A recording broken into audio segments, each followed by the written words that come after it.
करते हैं vector product यानी कि सदिश गुणा। इसके लास्ट लेक्चर में हम क्या पढ़ लिया था हमने कि दो वेक्टर को कैसे ऐड किया जाता है, कैसे जोड़ा जाता है। तो देखिए वेक्टर प्रोडक्ट यानी कि सदिश गुणन दो टाइप का होता है। पहले का क्या नाम होता है? पहले का नाम होता है बिंदु गुणन यानी कि डॉट प्रोडक्ट। इसका एक और नाम होगा अदिश गुणन यानी कि स्केलर प्रोडक्ट। ठीक है। दूसरा जो इसको हम बोलेंगे क्रॉस गुणन यानी कि क्रॉस प्रोडक्ट, यानी कि इसका देखो एक और नाम होगा सदिश गुणन यानी कि वेक्टर प्रोडक्ट। अभी देखो ये वाले इनके नाम क्यों आए। देखो जब आप बिंदु गुणन यानी कि डॉट प्रोडक्ट करोगे तो आप ए वेक्टर डॉट बी वेक्टर करोगे ना, तो जो आपका आंसर आएगा ना वो सी आएगा, और ये जो सी होगा ये क्या होगा? अदिश यानी कि स्केलर होगा। इसलिए इसका नाम क्या है? स्केलर प्रोडक्ट यानी कि अदिश गुणन। जबकि आप जब ए क्रॉस बी करोगे तो जो आपका आंसर आएगा ना वो एक वेक्टर होगा, इसलिए इसका नाम क्या है? वेक्टर यानी कि सदिश गुणन। ठीक है। तो ये चीज क्लियर होनी चाहिए कि दो तरह से हम क्या कर सकते हैं, वेक्टर को मल्टीप्लाई कर सकते हैं, दो तरह से हम सदिशों का गुणा कर सकते हैं। पहला है बिंदु गुणन यानी कि बिंदु गुणन यानी डॉट प्रोडक्ट। इसका एक और नाम क्या होगा? अदिश यानी कि स्केलर प्रोडक्ट। और इनमें जब हम दो का मल्टीप्लाई करेंगे तो एक स्केलर क्वांटिटी आएगी। तो पहले हम इसको पढ़ते हैं, उसके बाद में हम उसको पढ़ेंगे। तो अब क्वेश्चन है कि स्केलर प्रोडक्ट कैसे किया जाएगा। तो जितने भी चीजें होगी, देखो एडिशन में देखा हमने दो तरीके से एडिशन हो सकता है, एक रिजल्टेंट निकालने वाला और एक जो कंपोनेंट फॉर्म दे रखे हो। तो देखो जैसे मान लीजिए आपके पास एक ए वेक्टर है। ए वेक्टर है क्या? a1 i cap plus b1 j cap plus c1 k cap. और इस तरह से आपके पास बी वेक्टर है a2 i cap plus b2 j cap plus c2 k cap. तो अगर आपको ए और बी इस फॉर्म में दिए जाए, किस फॉर्म में दे रखे हैं? Component I cap J cap और के कैप के फॉर्म में, तो आपको अगर क्या करना हो, ए वेक्टर डॉट बी वेक्टर करना हो, तो इसका आंसर सी होगा, सी वेक्टर नहीं होगा। क्यों? क्योंकि यहां पर जो ये चीज आएगी ये संख्या होगी, यानी कि एक नंबर होगा, ये वेक्टर नहीं होगा। अब देखो किसके इक्वल होगा, तो देखो आप क्या करो, इन दोनों को मल्टीप्लाई कर दो, यानी कि a1 इंटू a2, फिर बीच में प्लस लगाओ, आई कैप को हटा दो। ठीक है। प्लस क्या हो गया? ये हो गया b1 इंटू b2 प्लस इन दोनों को मल्टीप्लाई, लास्ट में आप क्या कर दीजिए, c1 इंटू c2 कर दीजिए। तो ये आपका क्या आ गया? a डॉट b की वैल्यू आई। तो देखिए कैसे करते हैं। तो जैसे मान लीजिए कि a वेक्टर है हमारा 2i cap plus 3j cap minus का 2k कैप। इस तरह से हमारा b वेक्टर है माइनस i कैप प्लस का 4j कैप और माइनस का 6k कैप। आपको निकालना है a vector dot b vector. ठीक है। तो देखो कैसे करेंगे। इसको करने का बहुत आसान सा तरीका है। पहले आप क्या करिए, i को i से मल्टीप्लाई करिए। देखिए यहाँ पे i में कितना लिख रखा है? 2, तो 2 इंटू, यहाँ है माइनस, माइनस का मतलब -1, बीच में लगाइए प्लस। ठीक है। देखो a1 इंटू a2 हो गया, प्लस b1 इंटू मतलब j को j से, ये 3 है ये 4 है, तो ये कितना हो गया? 3 इंटू 4। ठीक है। फिर प्लस c1 इंटू c2, ये है -2 ये है -6, यानी -2 इंटू -6। ठीक है। अब बस तो ये जो होगा इसका आंसर सी होगा। अब देखना ये क्या हुआ?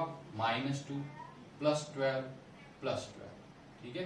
तो ये हुआ 24 माइनस 2 क्या हो गया? 22। तो आप और देखिए जो हमारा आंसर आया, इसमें तो आई कैप जे कैप के कैप कहीं है ही नहीं, यानी ये क्या हो गया? स्केलर क्वांटिटी हो गई, अदिश राशि हो गई।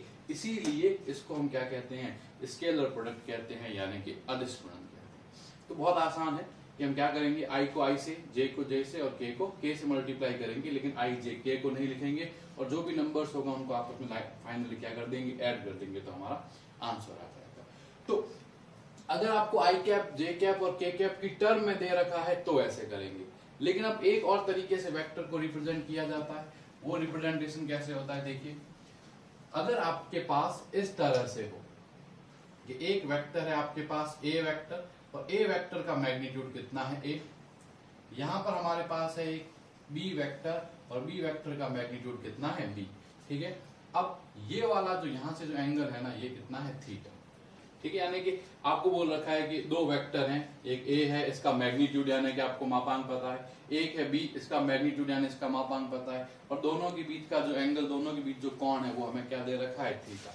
तो अगर आपको इस कंडीशन में जैसे ए वेक्टर डॉट बी वेक्टर करना होगा ना, तो जो आपका आंसर सी आएगा उसकी वैल्यू होगी ए बी, मतलब ए बी और फिर ये हो जाएगा कॉस।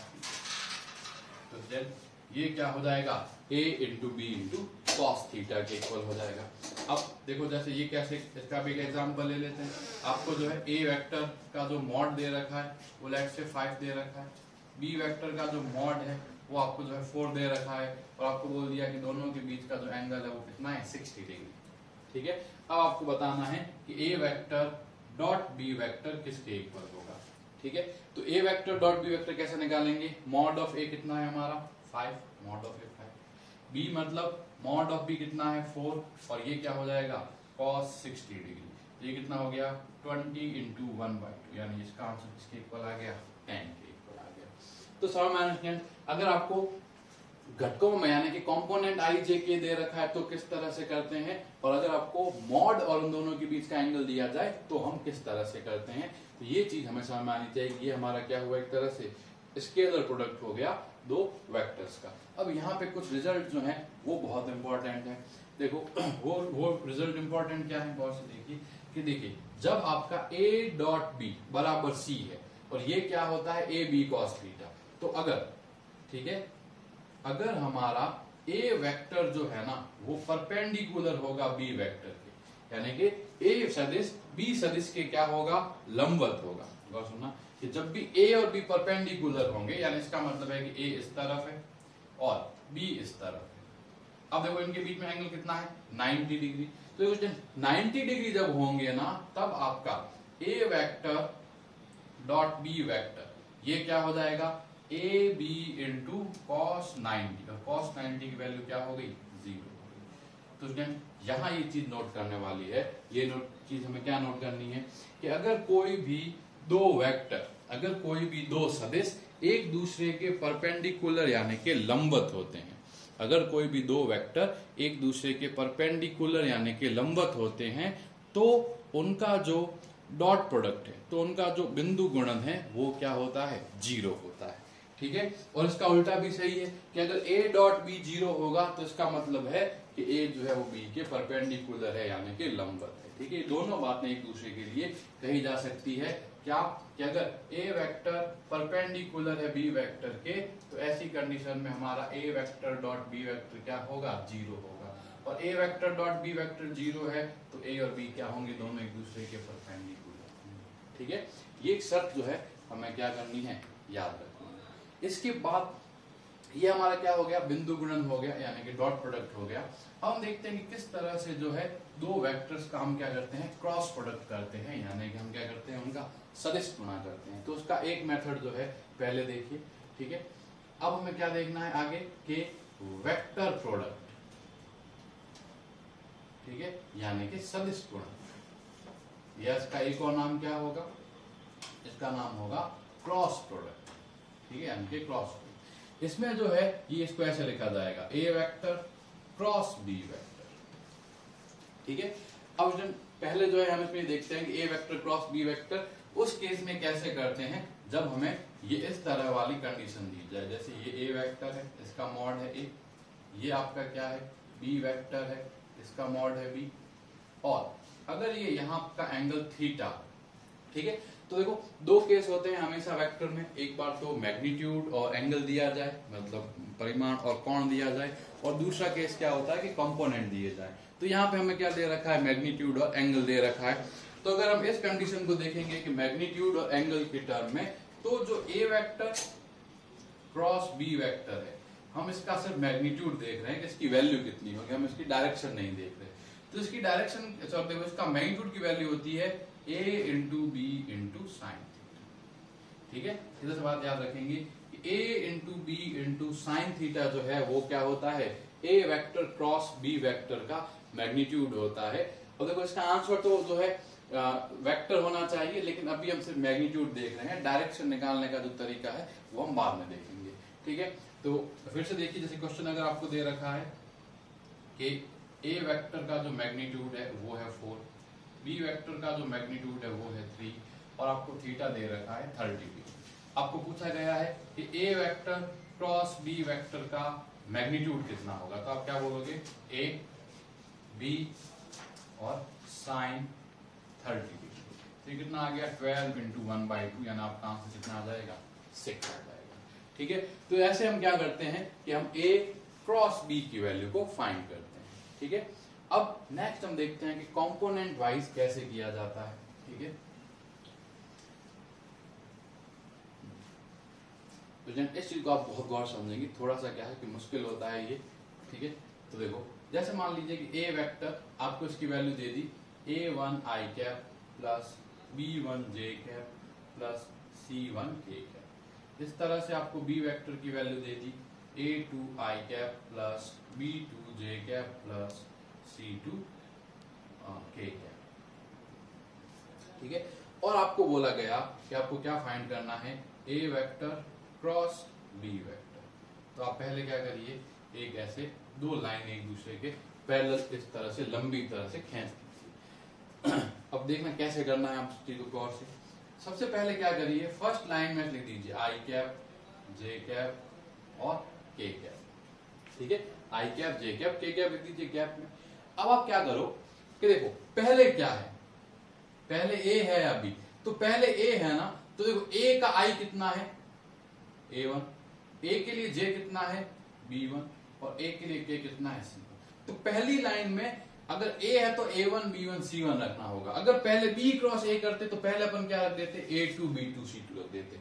अब इसके बाद क्या करिए, b है तो b वाला जो एलिमेंट है, देखो a वाले को हमने यहां रखा और b वाले को हम यहां रखेंगे। देखो आई कैप जे कैप के कैप हम ऊपर रख के आ चुके हैं ऑलरेडी। देखो ये हमारा क्या हो गया a2, ये हुआ b2 और ये हुआ c2। ठीक है, अब देखो कैसे सॉल्व करेंगे, गौर से देखना। सबसे पहले हम क्या लिखेंगे, यहाँ पर इस तरह से एक ब्रैकेट बनाएंगे। ठीक है, और यहाँ पे हम एक ब्रैकेट बना देते हैं पहले। ठीक है, यहाँ हम लिखेंगे आई कैप, फिर यहाँ लगाएंगे माइनस, यहाँ हम कुछ जगह खाली छोड़ देते हैं, यहाँ हम लिखेंगे जे कैप, और फिर लास्ट में जो होगा वो हम कुछ जगह खाली छोड़ देते हैं और यहाँ हम लिख देंगे के। अब क्वेश्चन है यहाँ यहाँ और यहाँ क्या आता, तो याद रखेंगे पहले तो प्लस में लिखेंगे, फिर माइनस में लिखेंगे, फिर से प्लस में लिखेंगे। ये पैटर्न चलेगा, याद रखना होगा। तो देखो यहां अपना जो भी लेना है ना, वो किसके लिए लिखना है, आई कैप के लिए। ठीक है, आई कैप के लिए लिखना है ना, तो देखो आई कैप के ये वाली और ये वाली लाइन को रोक दो। तो देखो आई कैप के जो नीचे वाला भाग है इनको रोक दो और ये वाली लाइन भी रोक दो। तो क्या बना, बचा क्या, 1 2 3 4, यही 4 एलिमेंट बचे, इसके अलावा कुछ नहीं बचा। अब आप क्या करो, इसको इससे मल्टीप्लाई करो और इसको इससे मल्टीप्लाई करो, यानी इसको इससे करा तो ये क्या आ गया, ये आया b1 c2, इसको इससे करो b1 c2। अब क्या करो, इसको इससे करो तो ये कितना आया b2 c1, और दोनों के बीच में क्या लगा दीजिए, माइनस लगा दीजिए। ठीक है, ये पैटर्न है, ये आपको याद करना होगा कि ऐसे ही किया जाता है। ठीक है, तो देखो समझ में आया, आई कैप के नीचे वाला और साइड वाला तो एकदम लाइन में आ रहे हैं, उनको रोक लो। जो बचा उनमें क्या करो, पहले हमेशा याद रखेंगे अपन जो है ऐसे जाएंगे, एक तरह से अपन ये बोल सकते हैं कि लेफ्ट से राइट जाएंगे और फिर क्या होगा, नीचे से इस तरह ऊपर जाएंगे। पहले ऊपर से नीचे इस तरफ, फिर नीचे से ऊपर इस तरफ। ठीक है, अब हमें ये देखना है कि जे कैप के साथ में क्या आएगा। तो स्टूडेंट अगर आपको ये देखना है कि जे कैप के साथ में क्या आएगा, तो देखो जे कैप के नीचे वाली जो लाइन है उसको तो ब्लॉक कर दो, तो ये ब्लॉक हो गई। अब क्या बचा, ये बचा a1 c1 a2 c2। तो क्या करो, a1 को c2 से मल्टीप्लाई करो, तो ये क्या आ गया a1 c2। ठीक है, फिर क्या है a2 c1, तो बीच में माइनस लगाओ और a2 c1 खत्म। ठीक है, फिर तो समझ में आया, देखो फिर से देखो a1 c2 फिर a2 c1, बीच में माइनस लगा दिया मैंने। ठीक है, अब क्या करिए, अब अपने देखना है के कैप के साथ में क्या आएगा। तो के कैप के साथ में क्या आएगा, तो के कैप के नीचे जो है उसे ब्लॉक कर दो, तो ये वाले ही c1 c2। तो देखो क्या बचा, a1 b1 a2 b2। तो पहले फिर से इसको इससे मल्टीप्लाई करो, तो ये क्या आ गया, ये आया a1 b2, बीच में लगाइए minus a1 b2 minus a2 बस ये क्या हो जाएगा, आपका नेट वेक्टर प्रोडक्ट हो जाएगा। यानी कि ये क्या हो जाएगा, a क्रॉस b, यानी कि इसको a क्रॉस प्रोडक्ट भी बोल सकते हैं, वेक्टर प्रोडक्ट भी बोल सकते हैं। ये हमारा फाइनल आंसर हो गया। ठीक है, अब हम एक एग्जांपल ले लेते हैं और फिर देखते हैं ये कैसे किया जाता है अगर हमारे पास संख्याएं दे रखी हो। तो आपको पैटर्न समझ में आना चाहिए कि किस तरह से जो है हम इसको सॉल्व कर रहे हैं। तो जैसे आपको a वेक्टर दे दिया 2i cap plus j cap plus 2k cap. ठीक है, और बी वेक्टर दे दिया आई कैप प्लस जे कैप प्लस 3k कैप, ठीक है। और आपको बोल दिया कि ए वेक्टर क्रॉस बी वेक्टर को आपको निकालना है, ठीक है।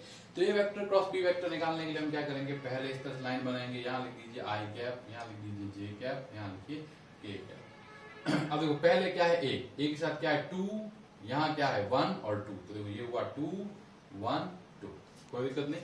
आई कैप है 2, जे के साथ क्या है 1 और के साथ क्या है 2। देखो यहाँ भी क्या है, ये है 1, ठीक है, ये भी क्या है 1 1 1 और ये कितना हो गया 3। ऐसे अरेंज कर दीजिए पहले से। अब अरेंज करने के बाद क्या करिए, तो देखो सबसे पहले यहाँ पे ऐसे लिखो, ये हुआ आई कैप माइनस, ऐसे दूसरा ब्रैकेट बनाओ, यहाँ लिखो जे कैप प्लस तीसरा ब्रैकेट बनाओ, यहाँ लिखो के कैप, ठीक है। तो आई कैप जे कैप और के कैप तो लिख ही देंगे हम सबसे पहले। फिर मैंने आपको क्या बताया कि देखेंगे कि आई कैप के इस तरफ जो है इसको ब्लॉक कर दो, ये वाली लाइन तो कभी काम नहीं आनी, इसको ब्लॉक करा, इसको ब्लॉक करने में क्या बचा 1 2 1 3, तो पहले इसको इससे मल्टीप्लाई करो, तो ये कितना हुआ, ये हुआ 1 into 3, बीच में लगा ये माइनस, हमेशा माइनस लगता है, 1 into 3 और माइनस का क्या हो जाएगा 1 into 2 हो गया। अब वो माइनस रहना दीजिए।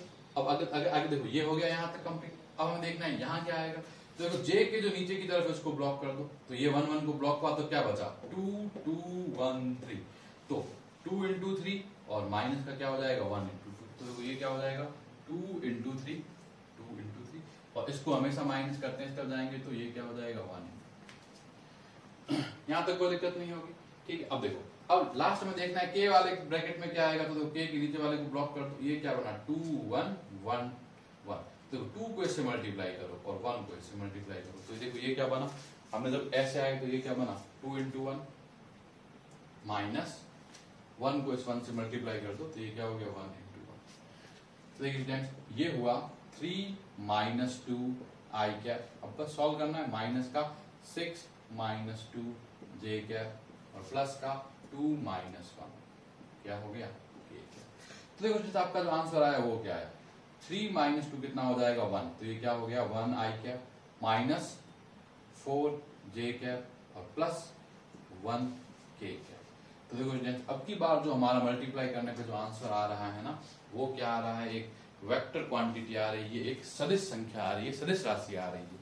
तो देखो इसीलिए इसका नाम क्या है, वेक्टर प्रोडक्ट है, यानी कि सदिश गुणन है। तो इसी के साथ जो है हमारा वेक्टर प्रोडक्ट क्या होता है, कंप्लीट होता है। और लास्ट बस 1 या 2 टॉपिक और बचे हैं वेक्टर्स में, उनको हम क्या कर लेंगे, फिनिश करेंगे और उसके बाद इसके आगे जो है उसको प्रोसीड करेंगे। तो इन सब के आप जो है नोट्स बनाते जाइए, लिखते जाइए, जो भी मैं एग्जांपल कर रहा हूँ उनको समझते जाइए किस तरह से हो रहा है, और आपको कोई डाउट हो, ठीक है, तो उसको आप जो है ग्रुप में पूछ सकते हैं।